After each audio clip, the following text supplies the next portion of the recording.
Game 2 is an hour away in the bubble. JaVale McGee is always packed for a trip. He went for 6 points and 8 boards in Game 1. Good energy. LeBron James casually had an historic triple-double. He'll need some more help from his teammates if they are to overcome the red-hot Damian Lillard, who had an off game with only 34 points in the opener. 6 threes. Tuesday, the Blazers stole home court advantage on the NBA campus. Tonight, the Lakers look to even the series. It's Game 2 between the Lakers and Blazers. You'll see it right here on Spectrum Sportsnet. Tip-off is at 6 o'clock. Hello and welcome to Access Sportsnet Lakers, brought to you by your Southern California Toyota dealers. I'm Chris McGee. We're joined by the Hall of Famer Big Game James Worthy, Tough Juice, Caron Butler.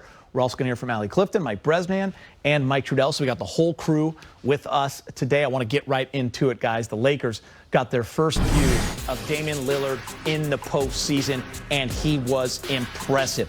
Dame time, 34 points, 6 for 13 from 3, a few bombs in the fourth quarter, more than the entire Lakers team by himself. The Lakers only had 5. After the loss, LeBron James discussed what the biggest problem was in the Game 1 loss. Can't make mistakes in the postseason. I believe we made some mistakes defensively. We played hard, but there's some mistakes that we made, especially going down the stretch. Did Dame's sort of initial shot in your half court, do you feel like had a specific momentum effect or change anything about the game? Obviously, it was a big-time shot, but it was a breakdown. It was a breakdown defensively. He makes big shots. He takes big shots. Commend him for that. And on the mellow 3, it was a breakdown as well. We didn't get the rotation correct, and the same as the Gary Trent Jr. shot. We were slow on the rotation, so those are things that we can control. No, they're a good team. They're here for a reason. It's not no surprise that they're here. For us, it's just about making shots. We're getting all the looks that we want. We just got to take our time and knock them down. Our shooters got to continue to shoot. We got to shoot better from the line as a team. And when we get in the paint, instead of looking for a foul, play through the contact and finish around the rim. So, we got everything we wanted on the offensive end. Just a matter of making shots. I want to look at Anthony Davis' shot chart. Here it is. As you can see, he missed all 5 of his threes. 6 of his makes were in the restricted area. He finished with 28 points, guys, but shot only 8 of 24 from the field. Caron, I want to start with you because you weren't with us in Game 1. Watching Anthony Davis, especially in the half court, does he need to assert himself more, in your opinion? Does he need more touches at the elbow or the post? It seems to me and to us, he's getting that ball 25 feet away from the basket. Yeah, you know what? He can't be comfortable with those opportunities. Now, if you have the game rolling and the momentum is in your favor, then, yeah, that's cool. But I think you have to try to impose your will offensively to dictate how the defense guards you. And Anthony Davis is the type of talent that, look, he have opportunities. Look, he could draw double teams and create opportunities for other people on the perimeter. And I just wanted him to be a little more precise in his decision-making in that capacity. But, look, he got a lot of shots up, but I do not want to see him living on the perimeter unless the flow of the game dictates that. But right now, this is a must-win situation. So much of the NBA now, James, offensively, is what do you do with that first action? It's usually a high pick and roll. It seems like when they run a high pick and roll with Anthony Davis, he's either diving for a dunk, or if they go to him, you got LeBron going downhill, or you're swing, that ball's moving. It just seems like they're not doing that enough with him, maybe. Yeah, and in my opinion, if AD is in a pick and roll, I want 85 to 90% dive to the bucket, okay? Unless he's trying to pull out a big center, Gobert or somebody like that, you can take advantage of. But most of the time, he gets some success, and if he doesn't get the ball, what he does when he dives hard, he brings about 3 people with him. They collapse. They have to, because they're looking for lobs. They're looking for everything. And what that will do is that'll open up. Danny Green comes up for a comfortable 3. Pope comes up for a comfortable 3. I don't like the pick and pop all the time for a big. And I know AD, that's his game, and that's the bigs have gotten away from posting up. They all want to be perimeters now. And I think you have to recognize the matchups.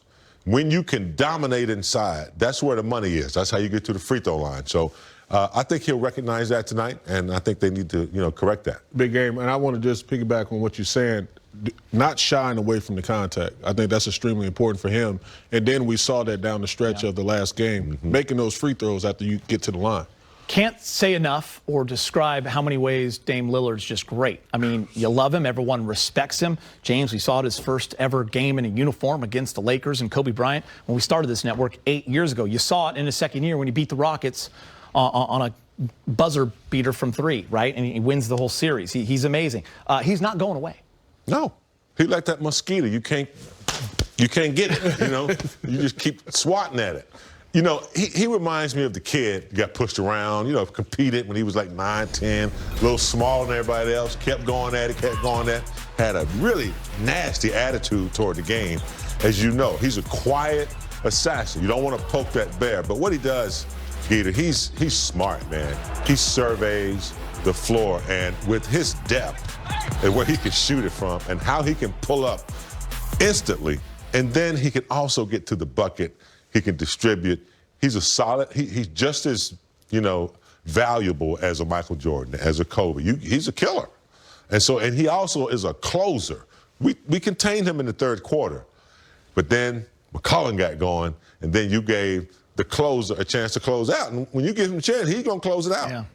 I mean, it goes back to Utah Jazz players when he was in college would go, yo, we always get to drive and watch this guy at Weber State. He's special because he used to play summers with these guys. Yeah, you always knew he was special from an offensive end, but now I think he's developed as a special leader. Mm-hmm. And, you know, he's always been silent, but his game spoke volumes. And he's been the best player inside of the bubble. Mm-hmm. And he continues to do that.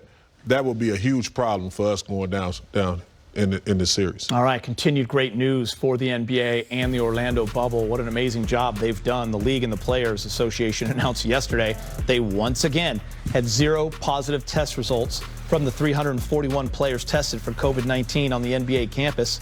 We bring it up again, James, 5 straight weeks. That's important, and it's pretty impressive. I just go to Commissioner Silver, man, and his office. You know, they jumped on it right away. They shut it down. First league to shut it down, and then they started thinking, how can we do it? They got the best minds in there.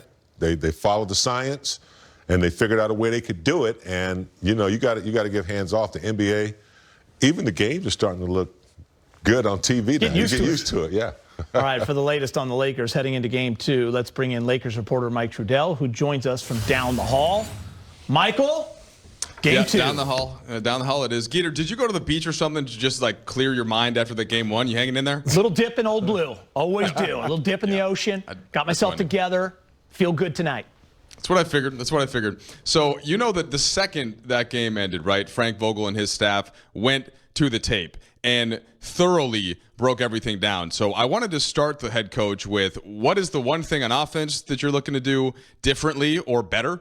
And what's the one thing on the other side of the ball on defense where they actually played quite well, but what's the thing that is the most important to sustain from that game, if not improve on? So here's Frank Vogel a couple moments ago. Most important thing on each side of the ball is offensively, I would say, to sustain our pace. Continue to trust the extra pass, even though we didn't reward the extra pass enough last game. And defensively, continue to execute our coverages against the hottest player in the bubble and the hottest team in the bubble. Frank, during the season, there were certainly some slumps here and there from a shooting standpoint, but not as long as it's been. What's your philosophy on talking to guys that are pros, right, that know how to play, about that mental approach to the game and getting out of a shooting slump? Remain confident, focus on shot quality, and continue to honor your work. The percentages will come around. Will there be any change to the starting lineup? No. Rondo? Inactive. Okay. Hey, my question was about Rondo as well. How close is he, do you feel, to returning? And just sort of where... He's got to get his legs under him. You know, I mean, you go 5 or 6 weeks without playing basketball. You can work out all you want. It's just not the same as playing in a game. So he's just got to get his legs under him. All right, you guys go ahead. Thanks. Go ahead, Joe. I don't know that you really played much like this, but in playoffs past, LeBron has had ridiculous success running the offense from the elbow. When Rondo comes back, would you look to do that more because you could assume that you'd have another ball handler? Well, we're doing that now, but definitely with another ball handler out, we run that action more. Yep. Whether it's Alex or Rondo, yes. Kyle Goon. Are you going to add anybody to the rotation? Dion and JR played in the seeding games and did not get out last time. Yeah, it's likely I do that tonight. All right, guys. So Frank Vogel is always really a pleasure to deal with from our standpoint on the media side. You can tell, though, like he wants to play this basketball game, right? It's the one good thing in the NBA. You lose one game, there's another one the next day or 2 days later at the latest. And so they're trying to get out of the court, Chris. They're trying to get back to basketball and avenge what they felt happened in Game 1. All right, thank you, Michael. Appreciate that. We'll hear from you a little later on in the show. Lakers and Blazers will tip off Game 2 at the top of the hour here on Spectrum Sportsnet. LeBron James putting in work well before game time. If I did that workout, Karan, you would be hosting the rest of the show. Look at that. I would be in trouble. That's how you get ready for a game. Coming up on Access, the Lakers lost Game 1. Allie Clifton and Mike Bresnahan join us to discuss what needs to change in Game 2 tonight.